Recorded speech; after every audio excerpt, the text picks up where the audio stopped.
Welcome to movie brand. Hema committee report പുറത്തുവന്നതിന് പിന്നാലെ നിരവധി പേരാണ് തങ്ങൾക്ക് നേരിട്ട ദുരനുഭവം പങ്കുവച്ച് രംഗത്തെത്തിയിരിക്കുന്നത്. മലയാള താര സംഘടനയായ അമ്മ ഭരണസമിതി വരെ പിരിച്ചുവിടേണ്ട അവസ്ഥയിലേക്കാണ് കാര്യങ്ങൾ കടന്നത്. ഈ തീരുമാനത്തിനെതിരെയും വ്യാപക വിമർശനമാണ് വന്നത്. ഇതൊരു ഒളിച്ചോട്ടമാണെന്ന് പലരുടെയും അഭിപ്രായം. എന്നാൽ ഇപ്പോഴത്തെ ഈ വിഷയത്തെക്കുറിച്ച് സംവിധായകൻ ശാന്തിവിള ദിനേശ് പറഞ്ഞ കാര്യങ്ങളാണ് വൈറലായി മാറിക്കൊണ്ടിരിക്കുന്നത്. ഭരണസമിതി പിരിച്ചുവിട്ടത് നടൻ ജഗദീഷിന്റെ നീക്കത്തെ ഒതുക്കാനായിരുന്നുവെന്നാണ് ശാന്തിവിള ദിനേശ് പറഞ്ഞത്. അദ്ദേഹത്തിന്റെ തന്നെ യൂട്യൂബ് ചാനലിലൂടെ സംസാരിക്കുകയായിരുന്നു ശാന്തിവിള ദിനേശ്. അമ്മയിലെ പ്രധാനികൾ മാറി നിന്നാൽ WCCക്കും അമ്മയ്ക്കും കൈകോർക്കാമെന്ന ഫോർമുലയൊക്കെ വരുന്ന സമയമാണിത്. ഹേമ കമ്മിറ്റി റിപ്പോർട്ടിന്റെ പശ്ചാത്തലത്തിൽ സിദ്ദിഖ് രാജിവെച്ചല്ലോ. ആ പോസ്റ്റിനായി ജഗദീഷ് കൊതിച്ചു. അത് മുളയിലെ നുള്ളാനാണ് എക്സിക്യൂട്ടീവ് രാജിവെച്ചതെന്നാണ് എനിക്ക് ലഭിച്ച അറിവ്. മോഹൻലാൽ ഒരു മണ്ടനൊന്നുമല്ല, വാലുപൊക്കുമ്പോൾ അറിയാലോ എന്തിനാണെന്ന്.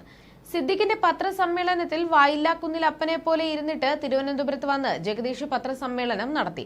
അദ്ദേഹം ഭയങ്കര പുണ്യാളനാണ്. കൂട്ടത്തിൽ ഒരുത്തനെ വളഞ്ഞിട്ട് ആക്രമിക്കുമ്പോൾ അവർ ഇരുന്ന സീറ്റ് എങ്ങനെ കൈക്കലാക്കാമെന്ന വർത്തമാനമെന്നും ജഗദീഷ് പറയരുത്. ജഗദീഷ് ഓവർ സ്മാർട്ട് കളിക്കരുത്. ജനറൽ സെക്രട്ടറി ആകാൻ കച്ച കിട്ടി ഇറങ്ങിയത് കൊണ്ടാകണം ഇത്തരത്തിൽ നാടകം കളിച്ചത്. ചേർത്തല ജയൻ, ഉണ്ണി ശിവപാൽ, അനൂപ് ചന്ദ്രൻ എന്നിവരെല്ലാം ജഗദീഷിന്റെ കൂടെ ചേർന്നു.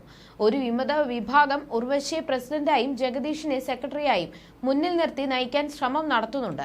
ഈ മാറ്റം സാധ്യമായാൽ പാർവതി ഉൾപ്പെടെയുള്ള WCCയിലെ നടിമാർ അമ്മയിൽ അംഗത്വം എടുക്കുമത്രേ. ഇതൊരു നടക്കാത്ത സ്വപ്നമാണെന്ന കാര്യത്തിൽ തർക്കമില്ല.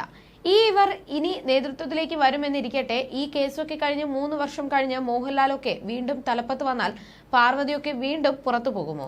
എന്ത് വരട്ട് കഥകളാണ് ഇതൊക്കെ. ജഗദീഷ് വീണ്ടും തലവേദന എടുത്തു വെക്കുമോ എന്ന ചോദ്യം ഉണ്ട്. എന്തായാലും മോഹൻലാലിന്റെയും കൂട്ടരുടെയും രാജി ജഗദീഷ് സ്വപ്നത്തിൽ പോലും കണ്ടിട്ടില്ല എന്നും ശാന്തിവിള ദിനേശ് പറഞ്ഞു. സിദ്ദിഖ് രാജിവെച്ചപ്പോൾ രഞ്ജിത്തിന്റെ രാജിക്കായി ഉർവശി വാദിച്ചത് യാദൃശ്ചികമല്ല. പക്ഷേ ചക്കിന് വെച്ചത് കൊക്കിന് കൊണ്ടു. രഞ്ജിത്തിനെതിരെ ആരോപണം ഉയർത്തിയ യുവാവിന്റെ ഫോട്ടോ രഞ്ജിത്ത് അയച്ചു കൊടുത്തത് ആർക്കാണ്?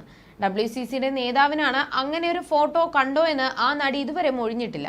രഞ്ജിത്ത് രാജിവെച്ചപ്പോൾ ആ സ്ഥാനത്തേക്ക് വനിതയെ നിയമിക്കണമെന്നാണ് WCC ആവശ്യപ്പെട്ടത്. അവരുടെ കൂടെയുള്ള ഒരാളെ ചെയർമാനാക്കാനാണ് നീക്കം. ഫിലിം ഫെസ്റ്റിവലുമായി ബന്ധപ്പെട്ട് പല ക്രമക്കേടും നടത്തിയ ആളാണ്. ഷാജി N കരുൺ എന്ന സ്ഥാനത്തേക്ക് വരുമെന്ന് ആയപ്പോൾ ഇപ്പോൾ അദ്ദേഹത്തിനെതിരെ ഒരു സംവിധായകയെ ഇറക്കിയിരിക്കുകയാണ്. ഇങ്ങനെ അവർ പലരെയും ഇറക്കും. സിദ്ദിഖിനെതിരെയും രഞ്ജിത്തിനെതിരെയും എല്ലാം ഇറക്കിയത് WCC ആണല്ലോ എന്നും ശാന്തിവിള ദിനേശ് ആരോപിച്ചു.